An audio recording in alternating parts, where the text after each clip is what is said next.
Rojbaş, merhaba sevgili izleyiciler. Günün öne çıkan gelişmesiyle karşınızdayız. Günlerdir, haftalardır, hatta aylardır çözüm süreci tartışmaları başlamıştı. 22 Ekim 2024'te Devlet Bahçeli'nin bir çağrısı olmuştu. Kürt Halk Önderi Abdullah Öcalan'ın meclise gelip konuşması ve bir sürecin başlatılması çağrısıydı. Öcalan bu çağrıya olumlu yanıt verdi ve bütün gelişmeler çorap söküğü gibi peş peşe geldi. 27 Kasım 1978'de kurulan PKK'nın 50 yıllık mücadele tarihinde bir dönüm noktası oluşmaya başladı. Ve PKK 12. Kongresi ile kendisini feshetme kararı aldı. Silahlı mücadeleyi durdurma ve demokratik siyasi çözüm zemininde mücadelesini yürütme kararlılığını bütün kamuoyuna duyurdu. Bütün bunlar Öcalan'ın çağrısı, çabası ve tarihi sorumluluk alarak başlattığı bir süreçti. Öcalan en son görüntülü konuşmasıyla mesajını yineledi ve bugün Güney Kürdistan'da, Süleymaniye kırsalında, Kandil Dağı eteklerinde ve yakınlarında 20-30 kişilik bir gerilla grubunun silahlarını imha ederek demokratik siyasi mücadele zeminine katılacaklarını ve bunun içinde olumlu bir adım atacaklarını duyurdular. Gazeteciler, sivil toplum örgütü temsilcileri, siyasi parti temsilcileri, uluslararası heyetler şu anda Güney Kürdistan'da ve Güney Kürdistan'da oldukça önemli bir süreç yaşanıyor. Herkes heyecanlı, herkes kendisine göre sonuç çıkarmaya çalışıyor. Türk Devleti terörsüz Türkiye tanımıyla yine Türk televizyonları bölgede canlı yayınlarla an be an gelişmeleri kendilerine göre aktarıyorlar. Kürt televizyonlarda söz konusu. Ajanslar, gazeteciler, sivil toplum örgütü temsilcileri herkes heyecanlı bir şekilde. Barış anneleri, gerilla anneleri Kürdistan'da DEM Partisi'nde, MYADER'de ve bütün dernek ve kurumlarda ortak bir şekilde bu adımın atılacağı anı heyecanla bekliyorlar. Herkesin derdi barışın ve çözümün gelmesi. 27 Kasım 1978'de kurulan PKK'nın 15 Ağustos 1984'te başlattığı gerilla mücadelesi süreç içerisinde farklı dönüm noktaları yaşasa da bugün itibariyle değişik bir zemine evriliyor. Gerilla mücadelesini yerini siyasi, demokratik mücadeleye bırakıyor. Ve işte bu konuda 50 yıllık, yarım asrı aşan bir süreçte Türk Devleti'nin Kemalist ideolojiyle başlattığı inkar ve imha siyasetinin Kürtler üzerinde son bulduğunda aslında göstergesi. Kürt Halk Önderi Abdullah Öcalan bu süreci, 50 yıllık süreci Kürtlerin varlık sorunu ortadan kalkmıştır. Varlık sorunu artık inkar edilemez bir gerçekliğe kavuşmuştur ve çözüm aşamasında silahların değil demokratik siyasetin konuşacağı bir döneme girilmiştir diyor ve bunun içinde Demokratik Toplum Manifestosu hazırladığını duyurmuştu. İşte bu adım bir son değil, yeni bir başlangıcı ifade ediyor. Nereden bakarsanız bakın, özellikle Kürdistan özgürlük mücadelesinde gelinen aşamanın tarihi özellikte olduğunu, sadece Kuzey Kürdistan'ı değil, Güney Kürdistan'ı, Rojava'yı, Rojlat'ı ve bütün Kürtlerin olduğu her yerde her gelişmeyi olumlu açıdan tetikleyebilecek bir süreç içerisine giriyoruz. Riskleri yok mu? Evet, riskleri var. Sabotaj girişimi yapmak isteyenler yok mu? Var. Provoke etmek isteyenler, süreci bozmak isteyenler söz konusu. Ama buna rağmen iki tarafın irade beyanı söz konusuydu. Kürt Halk Önderi Abdullah Öcalan İmralı'da, Ankara'da Tayyip Erdoğan ve Devlet Bahçeli devlet adına bunun bir devlet politikası olduğunu ve sorunun çözümü konusunda ısrarcı olduklarını belirtmişti. Ama Türk devlet yapısının karakteri, geçmişi Kürtlere ve uluslararası toplumda bu konuda güven vermiyor. Özellikle CHP içerisinde kümelenmiş yine AKP'nin bazı artıkları ve değişik Ümit Özdağ gibi değişik tipler, Fatih Altaylı ve Deniz Zeyrek ve benzeri demokrat görünümlü ama Kürt düşmanlığını kusan, özellikle Yılmaz Özdil, Sözcü TV gibi Ergenekoncu yapılarda bu süreci engellemek için, sabote etmek için elinden gelenleri yapıyorlar. Ama Kürtler 1992-93'ten bu yana Kürt Halk Önderi Abdullah Öcalan, Turgut Özal'la başlattığı demokratikleşme sürecini, ateşkesler sürecini, çözüm süreçlerini farklı dönemlerde iradesini, gücünü ortaya koyarak tazelemek istedi.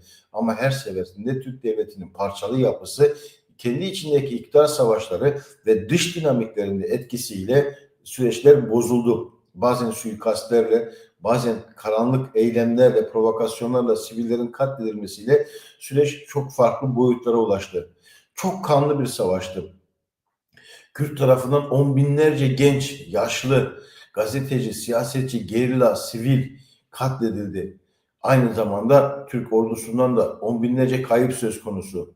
Trilyonlarca doların kaybı söz konusu. Kürdistan coğrafyası adeta insansızlaştırıldı. 4000'i aşkın köy boşaltıldı, yakıldı. Milyonlarca Kürt sürgüne çıkmak zorunda kaldı. Yaşadığı bölgeleri terk etmek zorunda kaldı. On binlercesi, yüz binlercesi, belki de milyonlarcası fişlendi, cezaevlerinde gözaltılarına, işkencelere maruz kaldılar. Bütün bunların bilincinde olarak ne için savaştıklarını, ne için mücadele ettiklerini bilen Kürdistanlılar özellikle PKK'nın ve Öcalan'ın önderliğinde asla boyun eğmediler.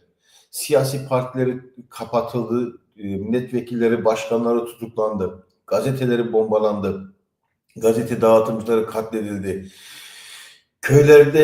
Köylülere, Kürt köylerine dışkı edildi ve diri diri yakıldılar, asit kuyularına atıldılar. JITEM'le, Ergenekon'la, ulusalcılıkla, milliyetçilikle bunu açıklamaya çalıştılar. Türk devletinin bölünmez bütünlüğünü, konusunu esas alarak Kürtler üzerindeki yok sayma politikalarını ısrarla sürdürmek istediler. Tayyip Erdoğan çözüm için denemelere girdi ama sonra devlete teslim oldu. Kürdistan tarihindeki en kanlı savaşların taraflarından birisi oldu. Başkomutan olarak yüzlerce savaş uçağını Rojava üzerine, Güney Kürdistan üzerine gönderdi. Roboski, Sur, Cizre, Şırnak katliamları bu dönemde yaşandı. Kitlesel gerilla kayıpları bu dönemde yaşandı. Ali Haydar Kaytan'dan Rıza Altun'a kadar, Atakan Mahir'den Yılmaz Dersim'e kadar birçok alanda yine binlerce gerilla Rojava'nın kurtuluşu için, Kobani'nin kurtuluşu için canını feda etti. Şengal'in kurtuluşu için de kendisini feda etti. Ve ortaya tartışılamaz bir gerçeklik çıktı. Bu gerçeklik Kürdistan'ın özgürlük mücadelesini ortaya koyduğu gerçeklikti. Ne oldu bu süreçte?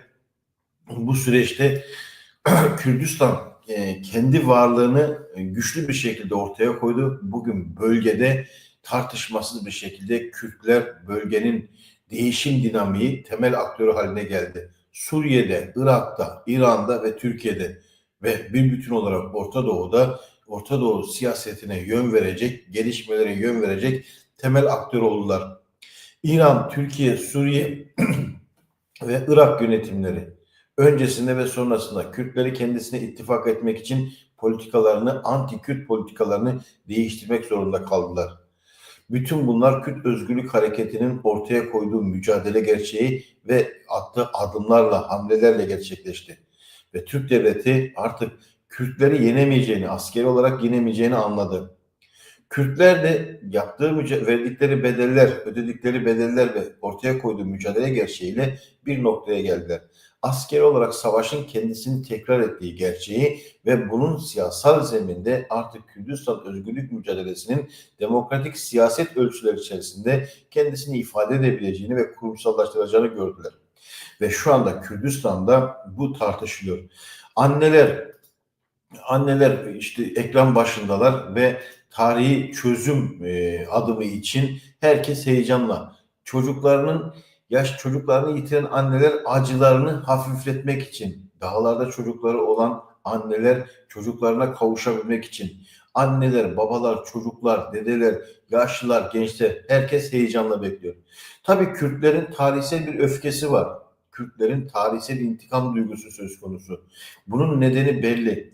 Şeyh Saidlerden Seyit Rızalara, Ağrı'dan Koçgiri'ye, Zilan'a kadar, Roboski'ye kadar, Şırnak, Sur'a kadar uzanan önemli bir süreç içerisinde çok ağır bedeller ödediler.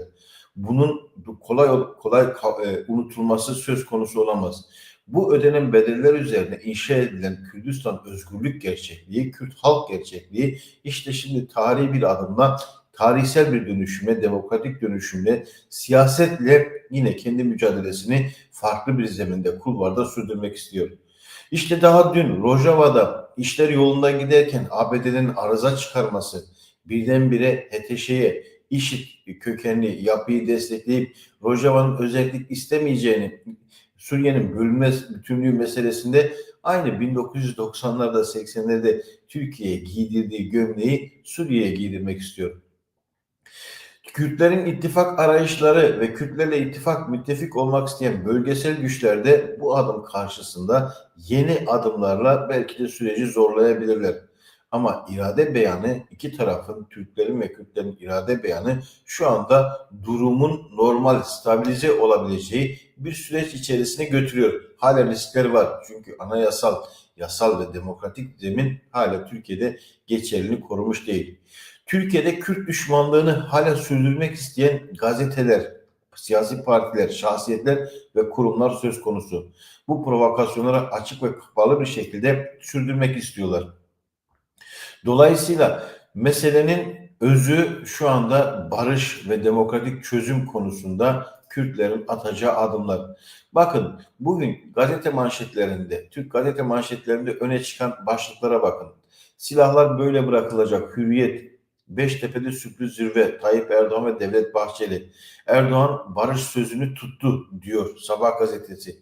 Türkiye'nin iki yüzü diye süreci provoke etmek isteyen faşist, Kürt düşmanı, aynı zamanda Türk düşmanı da denilebilecek Sözcü gazetesi. Tortulanmış, kir ittifakı yapmış bu güçlerin işte şov yapmaya şehit naaşını da getirin şeklinde provokatif açıklamalarla. Dünkü manşetinde de Sözcü gazetesi işte Sözcü TV kapatılmış da Öcalan'a konuşma hakkı verilmiş şeklinde.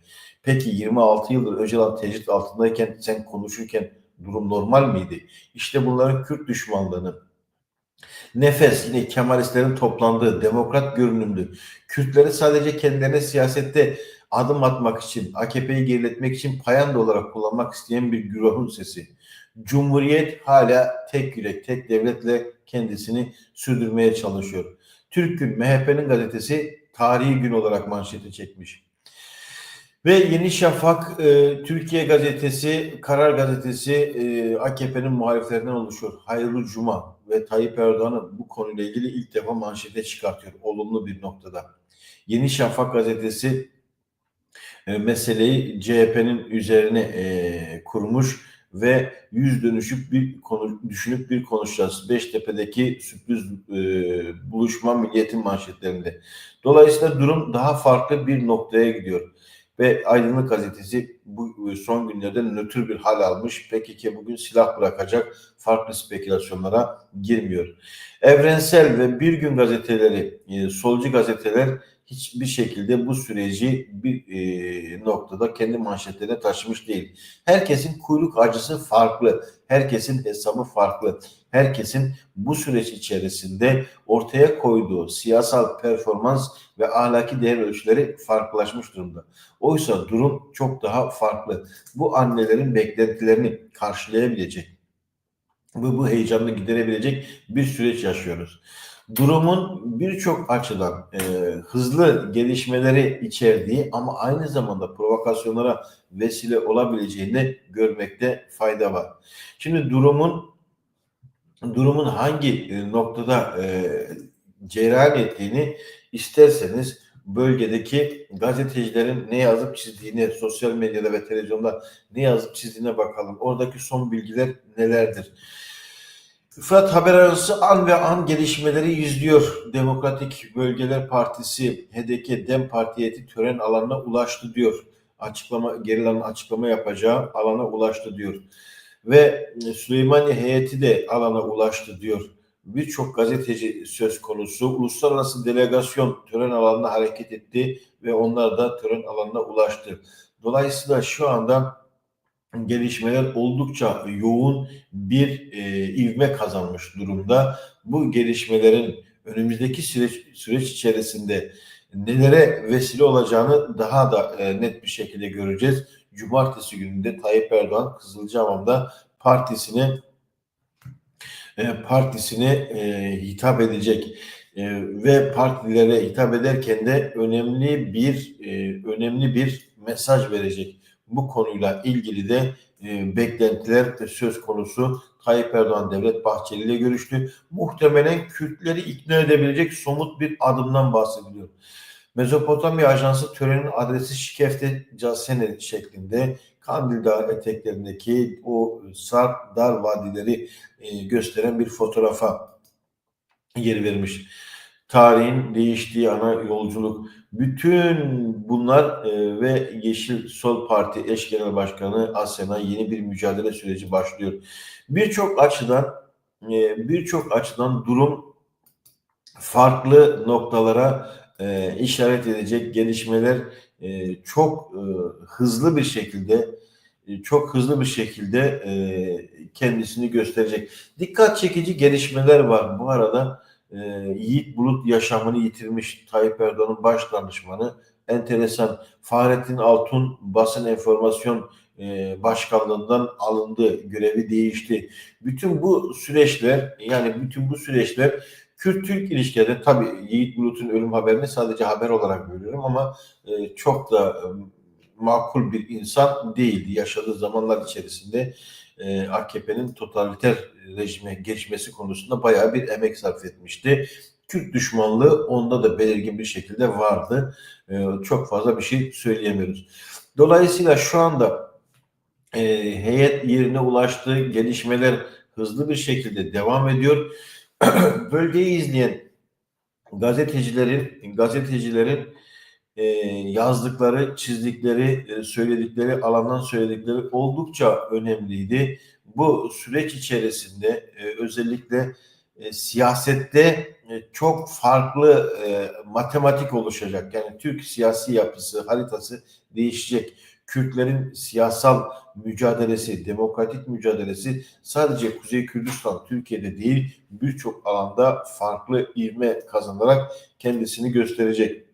Erdal Er günlerdir bu alanda gelişmeleri veriyordu ve Dukan'da gözler dağlara bakıyor, gerilla törenine saatler kaldı şeklinde yazdıklarıyla, anlattıklarıyla önemli bilgiler veriyor ve bölgedeki gazetecilerin oldukça sayısının fazla olduğu, Türk Devleti'nin Habur'daki fotoğraf karesi tekrardan yaşanmasın, Türk kamuoyu provoke olması şeklindeki ihtiyatları, Kürt tarafının ise sürecin sabote edilmesi, güvenlik sorunlarını en üst düzeyde tutmak için bütün gelişmeleri daha dikkatli bir şekilde sürdüren bir yapıları var. Bütün bunlara baktığımız zaman bizim manşetimiz bugünkü analizde göstermeye çalıştığımız, anlatmaya çalıştığımız bir ibare vardı.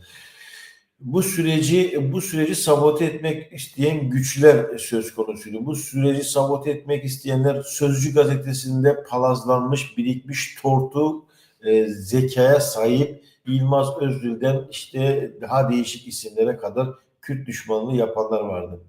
Ama bir de Fatih Altaylı gibi şu anda tutuklanmasına karşıyız ama elbette, ama bu platformda Kürt düşmanlarının çözüm düşmanlarının adeta buluşma noktası haline geldi.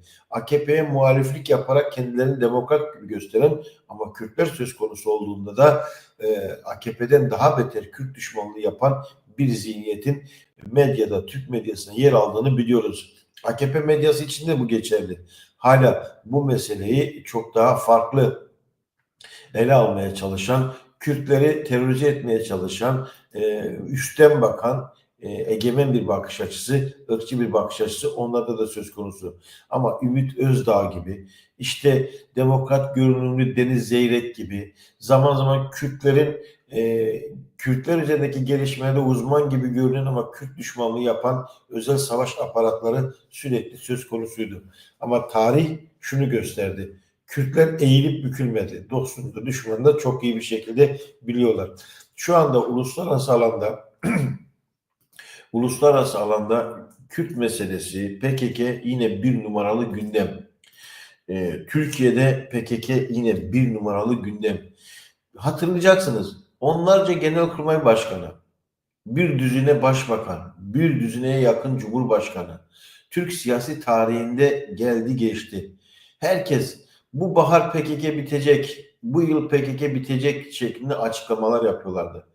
PKK artık tarihten silinecek diye açıklamalar yapıyorlardı. Kürt Özgürlük Hareketi'nin tasfiye edileceğini, Süleyman Soyluları, Mehmet Ağarları, Tansu Çillerleri, Demirelleri hepsini aştı bu örgüt.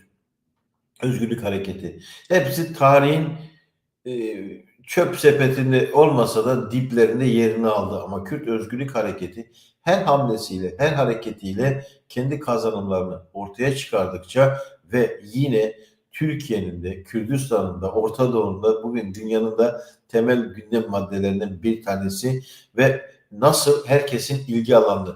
Kürt Halk Önderi Abdullah Öcalan'ın ortaya koyduğu düşünceleri uluslararası alanda savunan büyük entelektüeller, filozoflar bu düşüncenin meşru, bilimsel ve ahlakiliğini üzerine değerlendirmeler yapıyor. Yeni bir internasyonel hareketin kurulacağından bahsediliyor.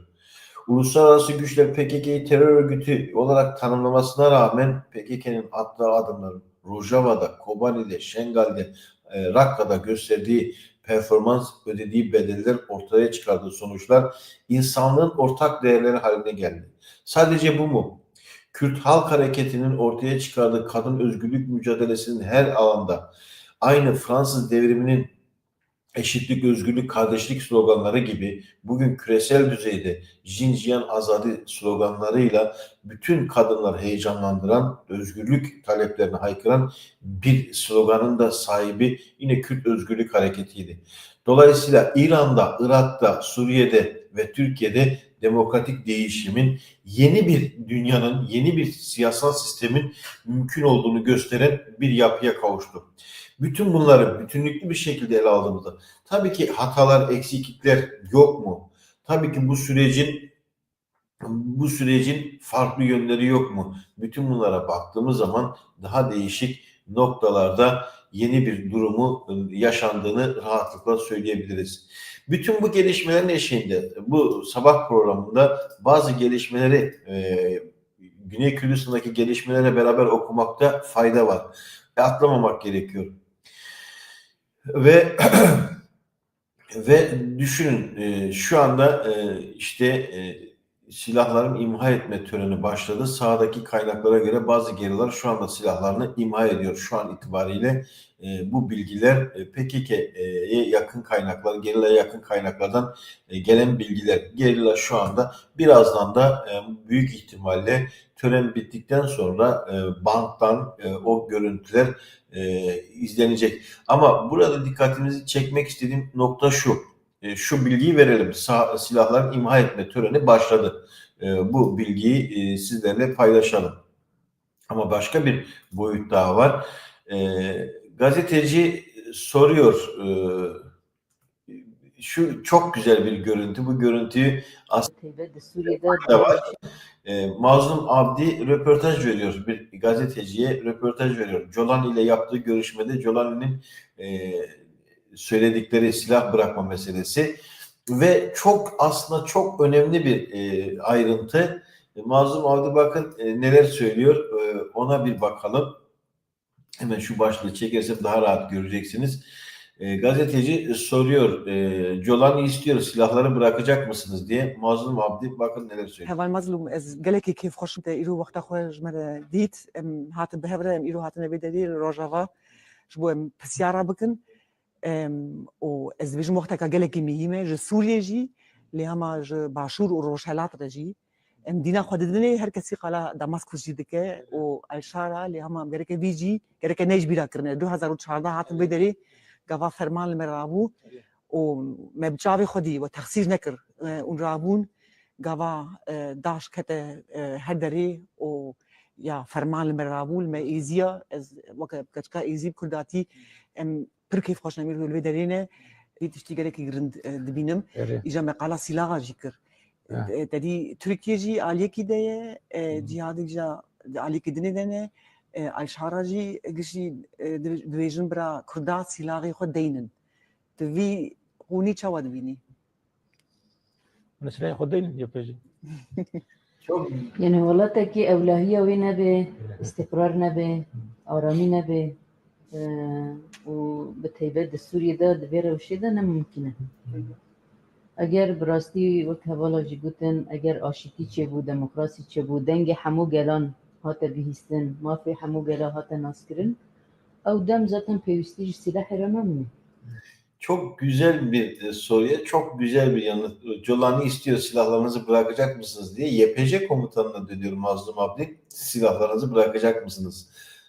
YPJ komutanı Kürtlerin hakları, halkların hakları tanınırsa, kendisini güvende hissederse, demokratikleşme olursa zaten silaha ihtiyaç olmaz diyor. Ama durum öyle değilse farklılaşır. Devam edelim. Bu gerçekten güzel bir kare ve güzel bir Ama لجيك وهينجي قال لك تهديدين داعش اللي سر أخمة شلبن نها بري حفتيك يا مال تسر يا حسك ورقة يرشي هولي مكرن سي هولي ما شيء خصن هولي ما يقصي شديرة زوري همان دمت للرقة وتباهي باكر جلات سوري هين تهديد داعش هنا يعني تنجبو في ما بين ممكن النواك يبهج نواك قصد أمسي لحدين أما أجر دبي ولا تدا تباهي سوريا دا ما في حمي قال هاتا ديتن هاتا ناسكرن پیوستی بچک شغلاندنه جی بچک راکرنه جی نامینه یعنی جی او لازمه اما اف تهدید اف به استقراریه کتی جیان کرن جی yani evlekariye. Bu haber, bu görüntü şu açıdan önemli. Bütün Türkiye'deki özel savaş medyası da işte Demokratik Suriye güçleri de silah bırakacak, ABD böyle istiyor. Durumun öyle olmadığını YPJ ve YPG'nin en üst düzey komutanları Mazlum Abdi ve YPJ komutanı bunu rahat bir şekilde belirtiyor.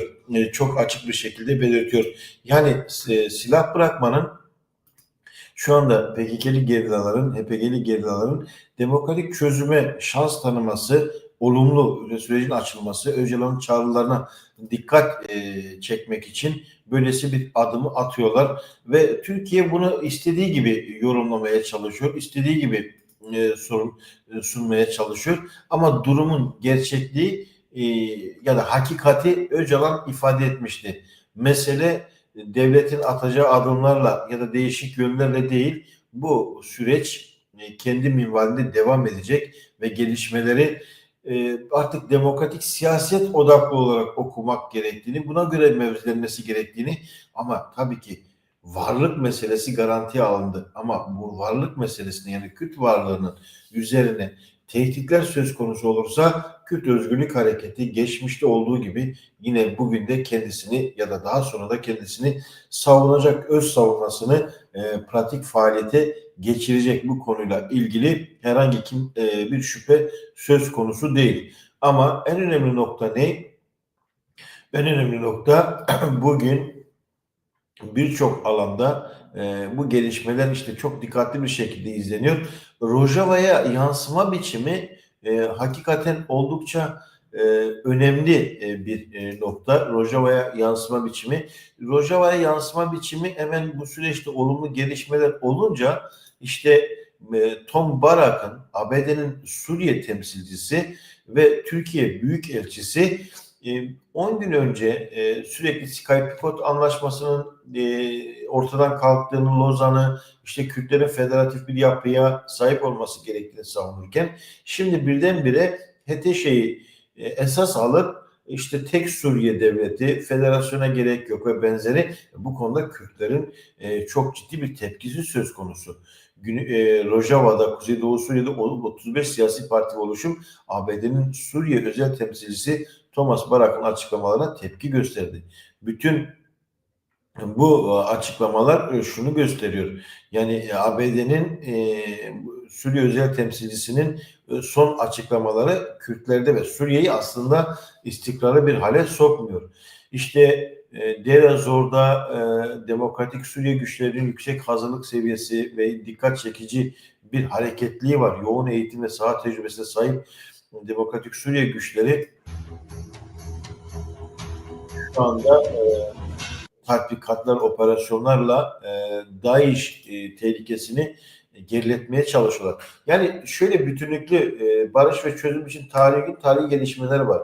Bir yerde işte Kandil eteklerinde silah bırakarak demokratik siyaseti esas almak isteyen bir durum söz konusu. Ama Rojava, Kuzey Doğu Suriye'de işte Kürtlerin askeri gücü kendisini savunmak için operasyonlar, tatbikatlar ve hazırlıklar yapıyor. Bunun da iyi görülmesi gerekir. Yani şöyle bir nokta değil, Kürtler silahsızlanacak ya da başka bir noktaya savunması kalacak. Öyle bir endişeye mahal verilmeyecek bir durumda. Fotoğrafı bir bütünlüklü, Kürdistan'ın bütünlüklü, Kürt Özgürlük Hareketi'nin adımlarının bütünlüklü okumakta fayda var.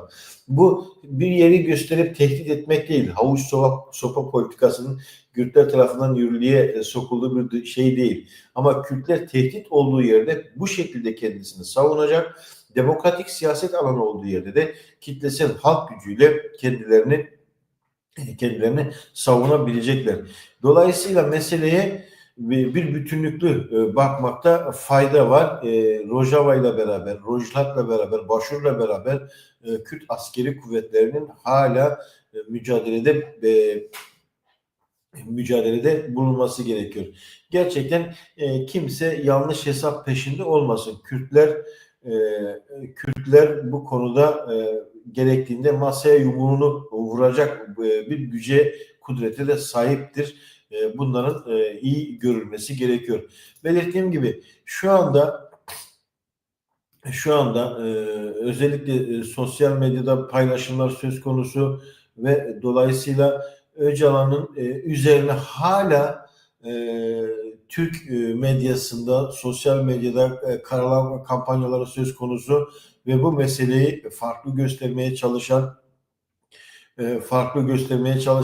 kendisine Kürt milliyetçisi denen bazı tiplerin bu süreci sabote etme girişimleri söz konusu. Mesela İyi Parti'nin Yavuz Ağır Ali oğlu ve işte bakın işte Kürt düşmanları diyoruz ya, o Kürt düşmanlarını size ben göstermek istiyorum. Süreci sabote etmek isteyenler. Şimdi herkes genelde gerilanın silah bırakma törenine e, kendisini kaptırmış durumda. Oradaki gelişmeleri doğal olarak e, görünür kılmaya, izlemeye çalışıyor. Ama meselenin şöyle Kürt düşmanlığı yapan hala e, meseleyi çığırından çıkartmak isteyen bazı tipler söz konusu. Ama onlardan bir tanesi işte bu e, Yavuz Ağır Alioğlu, Fatih Altaylı zihniyeti, Yılmaz Özdil zihniyeti, işte Muharrem İnce, işte televizyonlarda sürekli boy gösteren alçak bir hukukçu. Bak,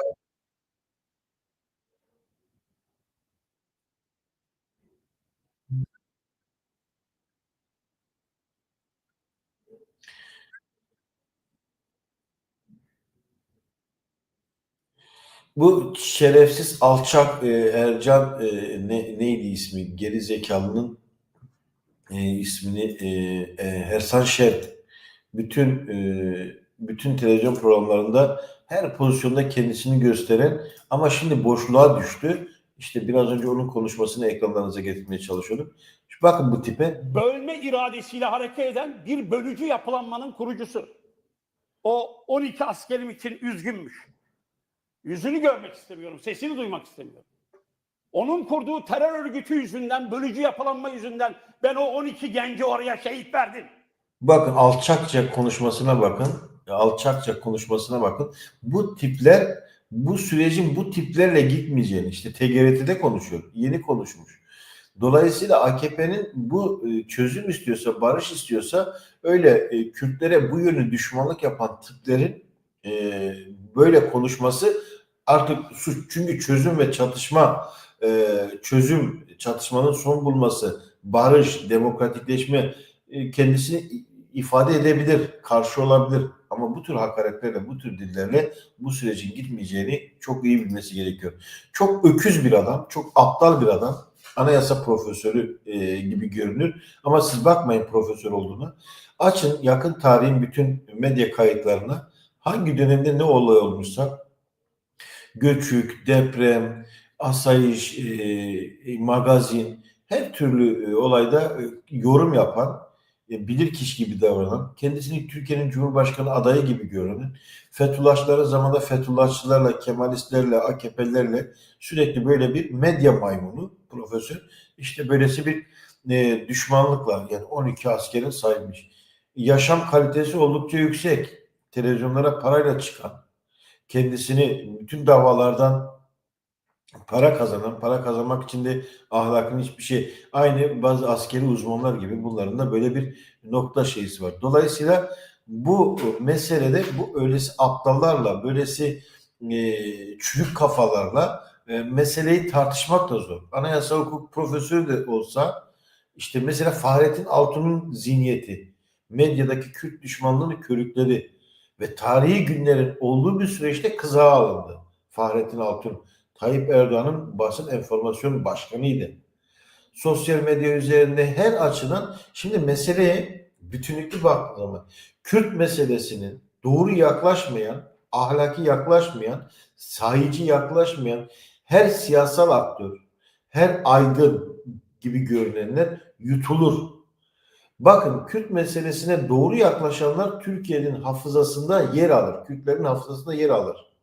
Ahmet Altan'ın Atakürt yazısı. Yaşar Kemal'in Der Spiegel'e Alman televizyonlarına verdiği demeç. Yani bu zulümdür dedi. Ama bu tiplere bakın. Bunlar gibileri çok. Osman Pamukoğlu'ndan Ersan Şen'e, Abdullah Ağar'ından Emin Çölaşan'ına, Saygı Öztürk'ünden işte Ertürk Önlem vardı. Anadolu'dan görünüm işte ayda bir programı Güntaç Aktan vardı. TRT 2'de işte sürekli itirafçıları çıkartıp böyle bütün bunlar kendisini rezil etmesiyle sonlandı.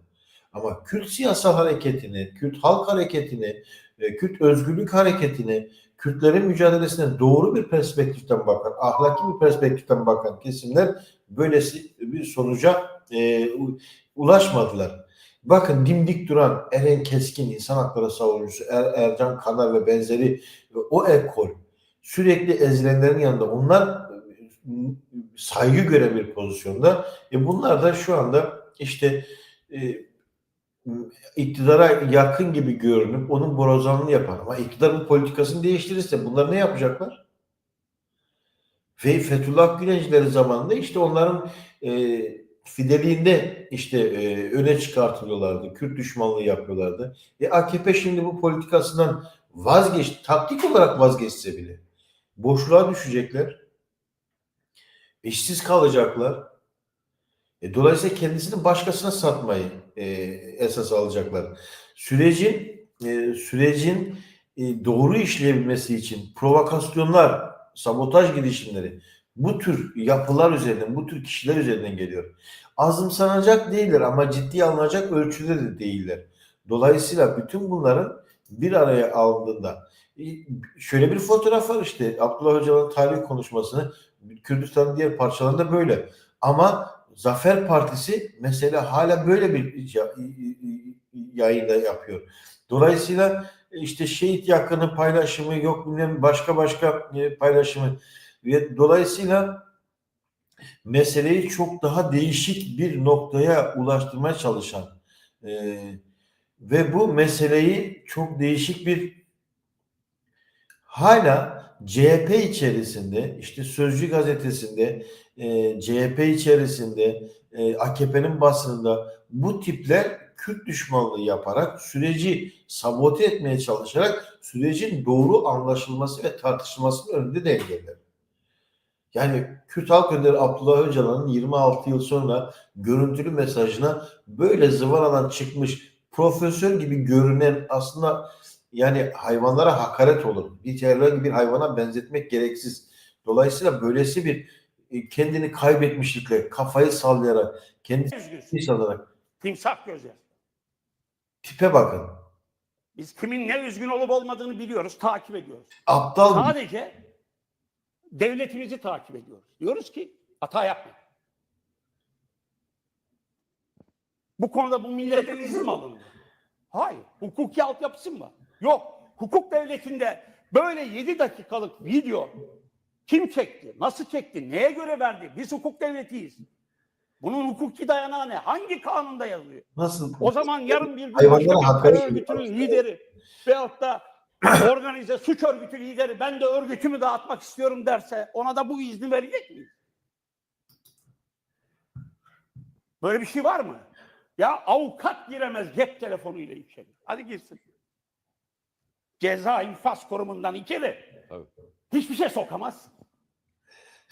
Fukara TGRT'nin sunucusu da Tayyip Bey kendisine ne diyecek onu bekliyor. Şimdi bu böylesi aptalca, yani barış ve çözüm süreçleri, çatışma, savaşın sonlandığı durumlarda hala sömürge hukukuyla, artık hukuk zemin değiştirdi. Anayasa zemin yetmeyecek zaten bütün bu meseleler. İkinci Dünya Savaşı Nazilerin yenilmesiyle ortaya çıkan durumda, yani o sonuçları siz Alman Nazi hukukuyla mı değerlendireceksiniz? Kimin hukuku? Hukuk sınıfların ve devletlerin oluşturduğu bir üst yapı kurumu olarak kimin hukukundan bahsediyorsun? Toplumsal meşruiyet denen bir nokta var. Sen hangi halk adına konuşuyorsun? Ahmet'teki, Urfa'daki, Mardin'deki, Dersim'deki, Botan'daki bütün halk da bu konuya çok daha farklı yaklaşıyor. Senin gibi birkaç zızopun işte böyle olmaz, işte Zafer Partisi Genel Başkanı Ümit Özdağ, Fatih Altaylı, Yılmaz Özdil gibi tortu tabakasının inkarcı zihniyetinin meşruiyeti mi söz konusu? Temel ve hak özgürlükler, ifade özgürlüğü. Dolayısıyla kimse tutuklanmasın siyasi görüşlerinden dolayı. Ama senin gibi zırzopların da böylesi platformlarda bir halka, bir halkın liderine, bir tarihsel çözüm, barış süreci imkanı olan bir şeye de böyle saldırmaması gerekiyor. Dolayısıyla bu ifade özgürlüğü değil. Hangi anayasa profesörü senin gibi aptalca konuşuyor, geri zekalıca konuşuyor? Ersan Şen bütün deprem uzmanı, spor uzmanı, magazin uzmanı, hukuksal olarak altyapısını oluşturmak istiyorsan daha farklı görüşler. Niye millet adına konuşuyorsun? Sen kimsin? Niye devlet adına konuşuyorsun? Şimdi sana sorarlar. Devlet Bahçeli'den, Tayyip Erdoğan'dan, MİT Başkanı'ndan, Türk Silahlı Kuvvetleri'nden daha fazla mı devlet misin diye sana sorarlar. Yani sen kimin adına böyle konuşuyorsun? Bir de TGRT haberde konuşuyor. İlginç, enteresan. AKP'nin basınında konuşuyor. Acaba AKP işte böyle tepkiler var. Buna rağmen bunları havlatarak, bunları konuşturaraktan kendisine şey mi almaya çalışıyor? Asla değişik bir şey. Yani bunun profesörü, bir öğrenci, bunun öğrencileri olmuş kişileri de tanıyorum yani. Çok faşist, ırkçı birisi bu. Anayasa profesörü olarak Fethullahçılar bunu palazlandırdı. Merkez medyada işte bilirkişi olarak şu anda işte hani klasik Türkiye'de şimdi birkaç ay sonra, birkaç hafta sonra Türkiye medyasındaki tiplerin değiştiğini göreceğiz. Çünkü bunlar bu söylemlerini yüzsüz, arsız olarak değiştirecekler. Yarın öbür gün çok farklı olacak. Anayasal, siyasal zemin oluştuktan sonra bu sefer sanki bunlar konuşmamış gibi. Ama arşivde duruyor. İlke, Eren Keskin'in çok güzel bir sözü vardır. Özgür gündeme ilişkin. Eğilip bükülmeden her dönemde arşivini açıp baktığınız zaman Kürt özgür basını, Kürt basınında özgür gündem çizgisinin önemli bir yeri var. Eğilip bükülmez gelişmeleri. Ermeni meselesi, Kıbrıs meselesi, Avrupa Birliği savaş meselesi, insan hakları meselesi. Ama bunlar eğilip bükülmekten neresi başıdır, neresi sonudur, neresi arkasıdır belli değil. Arkasıyla önü yer değiştirmiş durumda. Bu sembolik olarak görüyorum ama Türk basınında hala bu dili terk etmediği müddetçe Türkiye'de demokrasi ve çözüm, barış tartışmaları yaşanmaz, hayata geçmez bu konuda. Kürt düşmanı, ırkçı, bunlar çok daha farklı, tehlikeli durumlara yol açabilirler. Düşünce ve ifade özgürlüğü birazcık edep, adap ister. Tolerans, şöyle anayasa profesörü bir kere sen bir ihtiyatlı bir geri çekil, bir dur. Kimin adına konuşuyorsun? Neyin adına konuşuyorsun? Yani bunları tahlil etme hakkını kendinde bulursun da yargılama hakkını nereden buluyorsun? Geri zekalı. Anayasa profesörüsün. Sen hangi hak? Bunu söyleyebilirsin. Türkiye'nin mevcut yasal, anayasal düzenine göre de facto bir durum yaşanmıştır. Bu de facto durum hukukta olumsuzluklara yol açabilir. Devletin ya bunun anayasal, yasal, hukuksal zeminin oluşturması gerekir ya da bu tür durumlar farklı içtihatlara yol açabilir. Bu bir anayasa hukukçusunun yorumu olabilir buna yakın. Ama bu geri zekalı, bu aptal, bu Kürt düşmanı, Alevi düşmanı kendi halkına aslında kendi türüne de düşman, yabancılaşmış bir yaratık. Diyorum ya hiçbir hayvana hakaret etmek istemiyorum bunları. Benzeterek. Ama çok aptalca, çok geri zekalıca bir bir durum söz konusu. Bir yandan da insan seviniyor yani akıl, zeka küpleri, anayasa profesörünün akıl, zeka ölçüsü bu kadarsa yani Kürtler için, muhalefet için aslında durum çok kolay. Bu zekayla hareket eden, bu yorum gücüne sahip olan, bu agresifliğe sahip olan birisinin siyasal rakip çıkmaz. Anayasa profesörü hiç çıkmaz. Ama sen anayasayı işte kendine göre, sen anayasadan bahsediyorsun. 12 Eylül Anayasası geri zekalı. Askeri darbeyle yazılmış bir anayasa. Hukuk toplumsal hareketlerin, halkların nezdinde meşru olabilmesi için geçişinin olması lazım. Yani sen şimdi devlet güvenlik mahkemelerinin anayasanın neresine koyacaksın? Kendini nereye sokacaksın? Geri zekalı. Devlet güvenlik mahkemeleri vardı. Kürtlere özel mahkemeler oluşmuştu. İnsan hakları, evrensel haklar, üç kuşak hakları, bütün bunlar bir halkın varlığı. 26 yıldır umut hakkını edinmiş, kazanmış, İmralı'da bulunmaması gereken bir noktayı niye tartışmıyorsun? Geri zekalı. Yani serbest kalması gereken bir hukuksal hakkı var. Anayasaya göre, Türkiye'nin imza attığı Avrupa İnsan Hakları Sözleşmesi'ne göre, dolayısıyla tecritteyken niye insan haklarını savunmadın?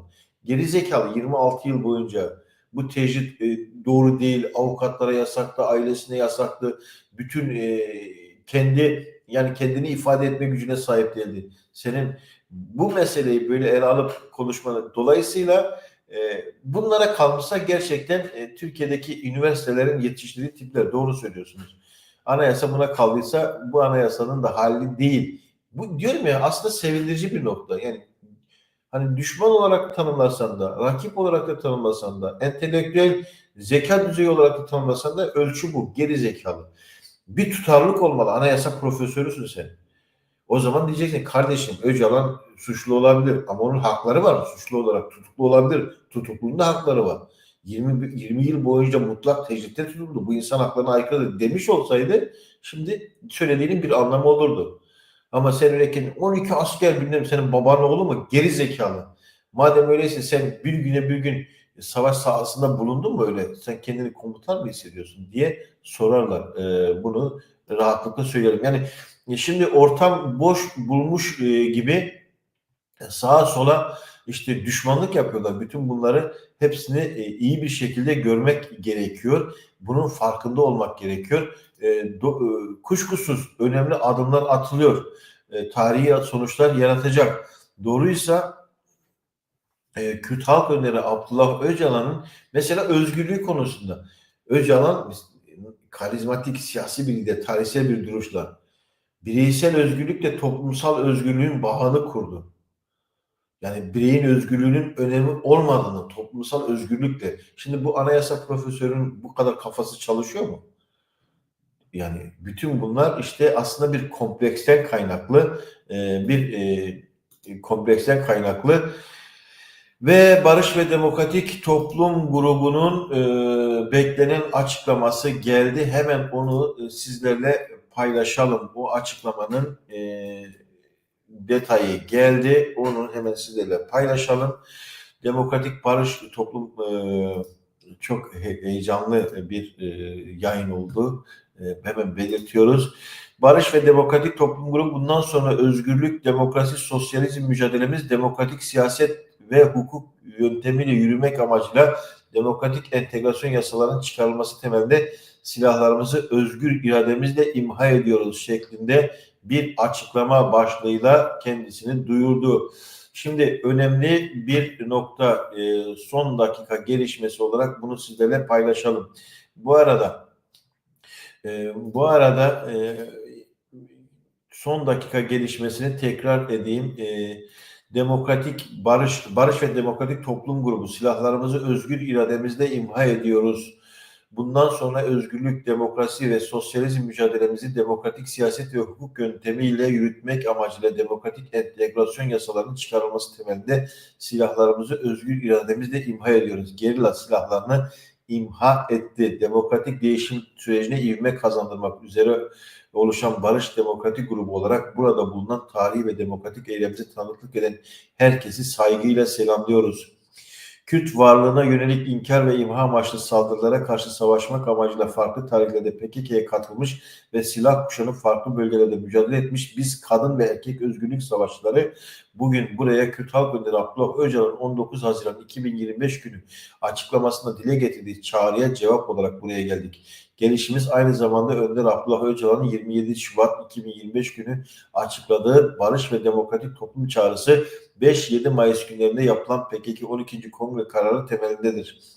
Barış ve demokratik toplum sürecinin pratik başarısı için iyi bir niyet ve kararlılık bir adım olarak bundan sonra özgürlük, demokrasi ve sosyalizm mücadelemizi demokratik siyaset ve hukuk yöntemiyle yürütmek amacıyla demokratik entegrasyon yasalarının çıkarılması temelinde sizlerin huzurunda silahlarımızı özgür irademizle imha ediyoruz. Attığımız bu adımın başta kadınlar ve gençler olmak üzere tüm halkımıza, Türkiye ve Orta Doğu halklarına, tüm insanlığa hayırlı olmasını diliyoruz. Önder Abdullah Öcalan'ın silahın değil, siyasetin ve toplumsal barışın gücüne inanıyorum ve sizi de bu ilkeyi hayata geçirmeye çağırıyorum ifadesine yürekten katılıyoruz. Bu tarihi ilkenin gereğini yerine getirmekten onur duyuyoruz. Biliyoruz şimdiye kadar hiçbir şey kolay, bedelsiz ve mücadelesiz olmadı. Tersine her şey her gün ağır bedeller ödeyerek dişle tırnakla mücadele edilerek kazanıldı. Elbette bundan sonrası da zorlu mücadele olacak. Bu gerçeği çok iyi biliyoruz. Önder Abdullah Öcalan'ın fikir ve paradigmasına yürekten inanıyor. Kendimize ve yoldaşlar toplumda kolektif gücümüze güveniyoruz diyor. Dünyada faşist baskı ve sömürünün arttığı, bölgemiz Orta Doğu'nun kan gölüne döndüğü ve halkımızın barış içinde özgür ve eşit demokratik bir yaşama her zamankinden daha fazla ihtiyacın olduğu bu ortamda attığımız bu tarihi adımın büyük önemini, doğruluğunu ve aciliyetini görüyoruz. Umuyoruz ki herkes, kadınlar ve gençler, işçi ve emekçiler, sosyalist ve demokratik güçler, tüm halklar ve insanlık attığımız bu barış ve demokrasi adımının tarihi değerini görür, anlar ve takdir eder. Bunlar temelde halkımızın yaşadığı acının sorumlusu olan tüm bölgesel ve küresel güçleri, halkımızın son derece meşru ve demokratik ulusal haklarına saygı göstermeye, barış ve demokratik çözüm sürecine destek vermeye davet ediyoruz. Başta kadınlar ve gençler, işçi ve emekçiler olmak üzere tüm halkları, demokratik sosyalist güçleri, aydın yazar, akademisyenler, hukukçu, sanatçı ve siyasetçilere attığımız bu tarihi adımı doğru anlayarak bizimle halkımızla dayanışmaya çağırıyoruz. Yine Önder Abdullah Öcalan'ın fiziki özgürlüğü ve Kürt sorunun demokratik siyasi çözümü için daha aktif mücadele etmeye, küresel düzeyde demokratik sosyalist enteleksiyonel mücadeleyle dayanışmayı geliştirip güçlenmeye çağırıyoruz. Halkımız ve tüm siyasi güçleri yaşadığımız tarih sürecinin özelliklerini Önder Apo'nun geliştirdiği barış ve demokratik toplum sürecini doğru anlayarak her alandaki eğitsel, örgütsel, eylemsel görevleri başarıyla yerine getirmeye, demokratik yaşamı geliştirmeye çağırıyoruz. Zulüm ve sömürü son bulacak, özgürlük ve dayanışma kazanacaktır. Barış ve demokratik toplum süreci mutlaka başarıya ulaşacaktır. 11 Temmuz 2025 Barış ve Demokratik Toplum Grubu imzalı açıklama böyle. Beklenen açıklama bu böyle ve son dakika gelişmesini Fırat Haber Ajansı duyurdu. Mezopotamya Haber Ajansı duyurdu ve Barış ve Demokratik Toplum Grubu silahlarımızı özgür irademizle imha ediyoruz dedi. Silahların imha edilmesi oldukça önemli, anlamlı bir nokta. Bunu daha önce de sizlerle paylaştım. Bu konuda bir program da yaptım. Silahları bırakmak bir teslimiyet değil, bir başlangıcı ifade ediyor. Yeni bir başlangıcı ifade ediyor ve bu başlangıcın doğru ele alınması gerekiyor. Yani PKK'nın 50 yıllık mücadelesinde bir son değil, yeni bir dönemin başlangıcını ifade ediyor. Dolayısıyla meseleye çok daha iyi bakmak gerekiyor, bütünlüklü bakmak gerekiyor. Belirtelim, bu meselenin birçok açıdan özellikle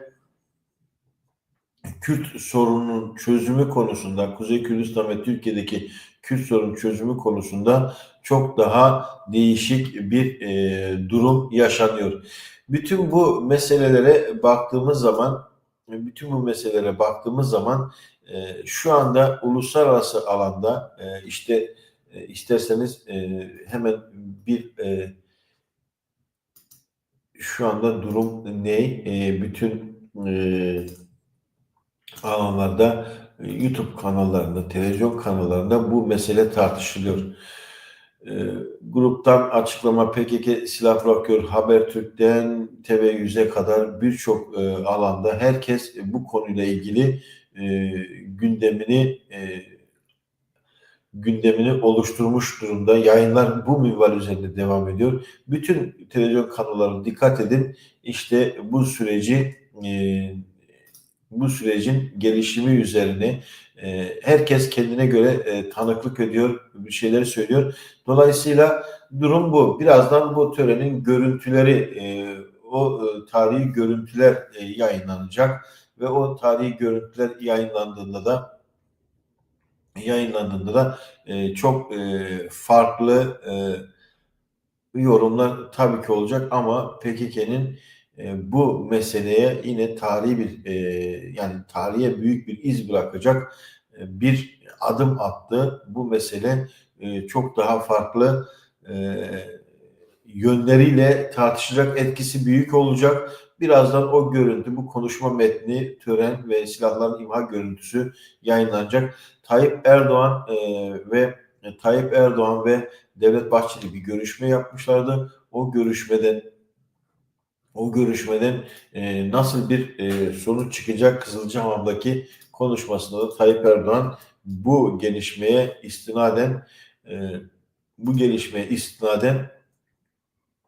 e, açıklamalarda bulunacak ve Türkiye'de süreç belki değişik bir duruma, belki daha iyi bir duruma evrilecek. Ben izlediğiniz için teşekkür ediyorum. Tekrar buluşacağız gün içerisinde. Bu görüntüler yayınlanacak. Abone olursanız, paylaşırsanız çok sevinirim. Destekleriniz için teşekkürler. Tekrar buluşuncaya dek hoşça kalın diyorum.